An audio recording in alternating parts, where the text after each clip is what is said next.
Hey everybody, it's Marshall Monkey here, and I want to say I know why people don't like Gotham. Because in all honesty, I didn't like Gotham this week. I mean, what was going on? It was so bad. We need to talk about why Gotham was so bad this week, and I just think it's necessary that we get through all of this as detailed as possible to tell you why I hated this episode. So let's go with my favorite storyline, because there wasn't a lot to choose from this episode. My favorite storyline from this episode was the Selena, Poison Ivy, Bruce Wayne storyline. I just like this storyline. I think that the writer, whoever wrote this episode, or what team wrote this episode, I think they're really immature. There was a lot of immaturity, in my opinion, to this episode, but with this group, it works because they are supposed to be immature. They're very young. Even though Selena is very mature and Bruce is all, mature as well, I think that it's fun to have some of those moments where you're like, maybe I'm not so mature in this time of my life right now.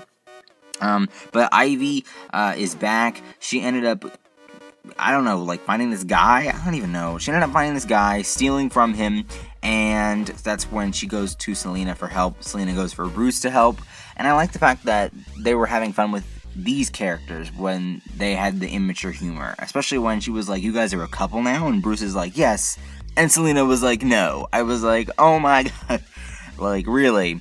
But Bruce ends up inviting them to Wayne Manor at the end of the episode, so we'll see what happens when Ivy meets Alfred. I don't know what's going down, but I thought that was really funny. But I do think that it was really cool that it wasn't actually the guys that they were going for, because that one guy hired them. It was actually the Court of Owls. The Court of Owls were hunting that key down so that they could get the key for something. They weren't working for that guy that Ivy stole from originally. So we'll see what happens with that. I just think that it's really interesting that we're now having these assassins after them. I don't know. We'll see. But one thing I didn't like, and this was so bad, and this is like one of the many flaws of this episode, is that when Bruce was staring at the door, like when they first met these guys, when Bruce was staring at the door, and Selena, they were like leaving through that secret doorway that Selena had, Selena was like, Bruce, come on, and they just like moved, and then like the arrows were about to shoot them, like, she was just like, Bruce, let's go. It's like, wouldn't you be scared of that, or like running? I don't even know what the heck, like, I don't know. It was so bad. And then like the weirdest thing about it is they didn't do so much for Ivy, because I feel like Ivy wasn't a dumb character in Season 1 and Season 2, she was just really inexperienced, rather than Selena. So they made her so dumb in this episode, and I didn't understand why, because she's never really shown us that much. We actually haven't ever gotten that much dialogue from Ivy, so I don't know where the whole dumb thing was coming from either. So that was just some problems. What the heck is wrong with Barnes? I don't know where they were going with this storyline, because I was actually one of the few that were enjoying this storyline till this episode. First of all, why are they ending this storyline? Why wouldn't they just arc the storyline into the next half of the season? I feel like that would have been way better, and like have Barnes become more of a metahuman type character working with fish.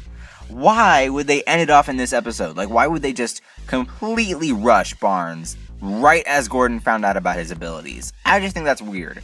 Secondly, I think the whole cat and mouse chase thing, like especially when Gordon was on the phone and he was being chased by Barnes, and Barnes immediately shot his phone out of his hand. Really? Like, that was ridiculous. I don't know who wrote that, but that was awful. And another thing is, I don't know why the heck Jim had even trusted Barnes in the first place. I think that if I were Jim, I would have tried, but I would have also made sure that Harvey was with me. Because why the heck would Harvey, like, I don't know, it was just weird. Like, if I was Jim, I would have been smarter than that, right?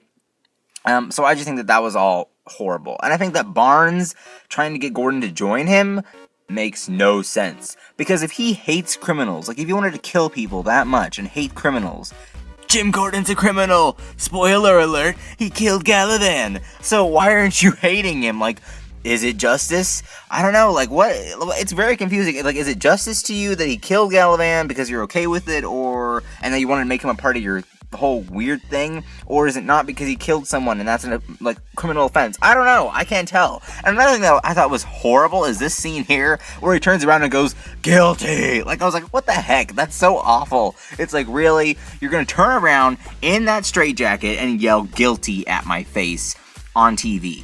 That was really sloppy. I don't know who wrote that, but that was really bad. I mean, this is ridiculous. We are almost to the mid-season finale, and this is what you're giving us?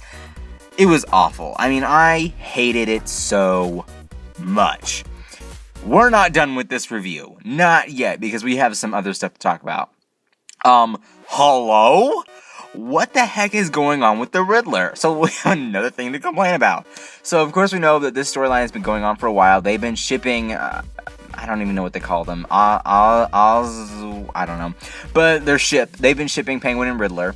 And I've actually been one of the people, again, who's also been okay with this, because I'm actually really excited to see where they take the characters from here, because we've never seen this before between the Penguin and the Riddler. So I was excited for it. And I felt like they killed it. But in a bad way, not in a good one. So why do I think this? Well, first of all, I do like Ed for being a detective. I think that being a detective against Penguin was really great. But then he found the cut break lines, and I was like, okay, that's cool.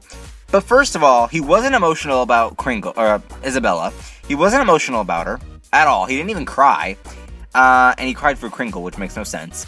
He was being one of those, weird people when they have a breakup and they have to, lay down and cover up with a blanket. Really? That far? Really? And then, Penguin just kept checking up. That was awful. Third of all, when he found out, he was like, I know who killed her. Butch! And I'm like, what? Butch Gilzine! Weren't you the person who was smart enough to find out Butch was a part of the Red Hood gang? And weren't you the person who said that Butch was so dumb? And now you're saying that he was a mastermind at killing your girlfriend? I don't know. This episode was awful. What do you guys think? Was this episode as bad as I am saying it was, or not? Comment down below. But all I have to say is I give this episode a bad review, and I'm excited for next week, because hopefully it's better. Thanks guys for watching, and I will see you guys later. Bye-bye.